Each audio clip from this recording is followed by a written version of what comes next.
What up, anime fans? Welcome back to the channel. We've all been there. You've spent dozens of days, dozens of weeks, maybe hundreds of hours with characters, plots, themes, and everything in between. You've invested your time, your energy, your love, your blood, sweat, and tears basically into these shows. And then the final episode drops. Sometimes the ending hits perfectly. That leave you feeling, wow, that was a satisfying conclusion. I felt that. I really did. I'm not angry. That ending was perfect. Nothing's missing. Everything's perfect. It wraps up amazingly. But other times, you're just left feeling empty. Like, that's it? That was the end? All this for just that? Like, what? It's like a sudden painful withdrawal, if I'm being honest. Why is there such a massive emotional difference between these endings? Today we're diving into basically the mind of anime fans and anime endings and anime themes and plots and stuff like that. We're going to be breaking down some reasons why endings are great and some why endings are absolute dog shit. I'm your host, Anime 101. Let's get right into it. Like, share, subscribe, and let's go. Let's start with the bad news. The endings that truly fail us. These endings usually fall victim to one or two of the major sins. The rushed conclusion or the lack of resolution. Now first let's get on to the rushed conclusion, aka the pacing problem.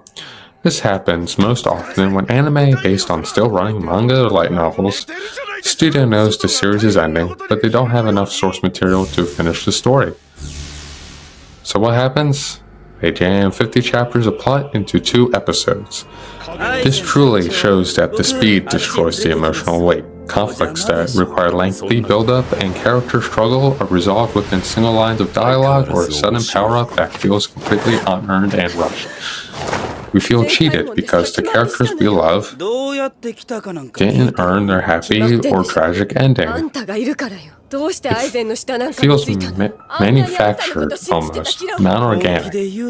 We're denied the time needed to properly grieve the story. Now, number 2 is obviously the lack of resolution. This is the famous, and then it just stops.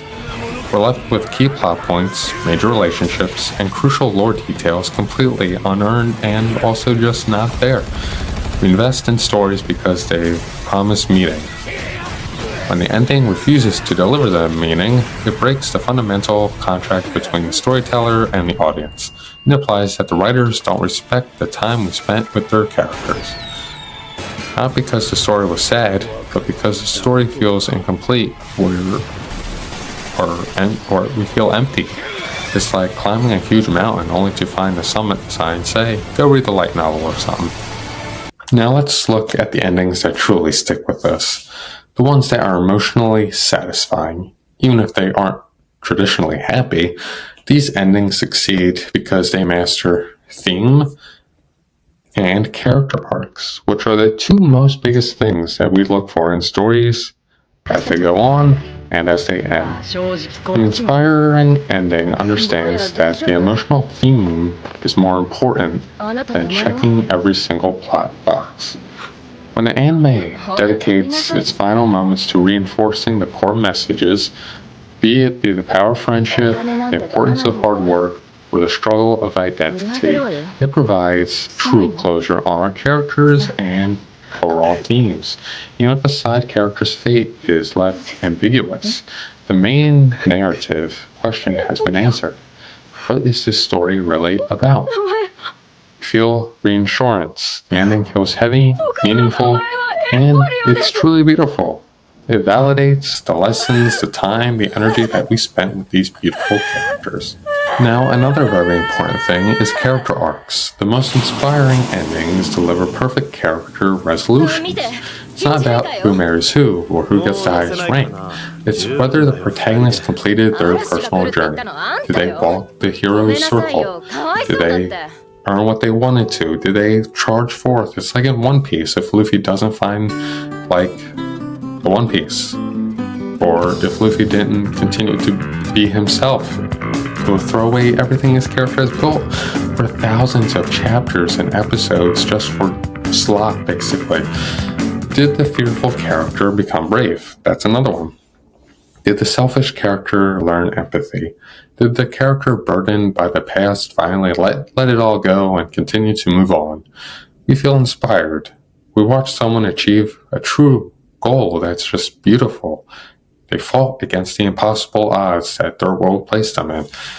This translates into real-world inspiration, motivating us to take the next step and continue moving forward. Here's the paradox. Sometimes the ending that leaves us crying the hardest are the ones that are the most satisfying. Why? Because painful endings can still be complete endings. Think of an ending where a major character dies, where the goal is only partially achieved. If that loss was foreshadowed, if the character's death serves their final thematic purpose, and if the remaining characters continue their journey without meaning, we are satisfied. We don't want the tragedy, but we respect the narrative integrity.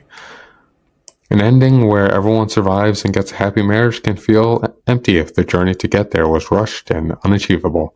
So the next time you finish an anime or a manga and feel that strange void, ask yourself, was the ending rushed? Did it rob the emotional beats of their time? Or did the story refuse to answer its one question, breaking the promise of resolution? And if you feel the sense of inspirement, note the ending likely nailed it and you feel great. I know a lot of endings out there were very, very controversial. AOT is one of them. I personally enjoyed it. I feel like it wrapped up Aaron's character very well. Aaron starts as a kid, basically, who got so much power he didn't know what to do with it. So we go from season 1, season 2, season 3, and the end of season 4, he's still that kid at heart. He still has all that power, and he still doesn't know what to do with it. I know Death Note's ending was very well written. It showed basically how Light's fall from grace could happen so quickly. I know Code Geass had an amazing ending. Bleach's ending was I would say. Naruto's ending was pretty good. Unfortunately, he didn't become Hokage in his own series, but he did in Boruto.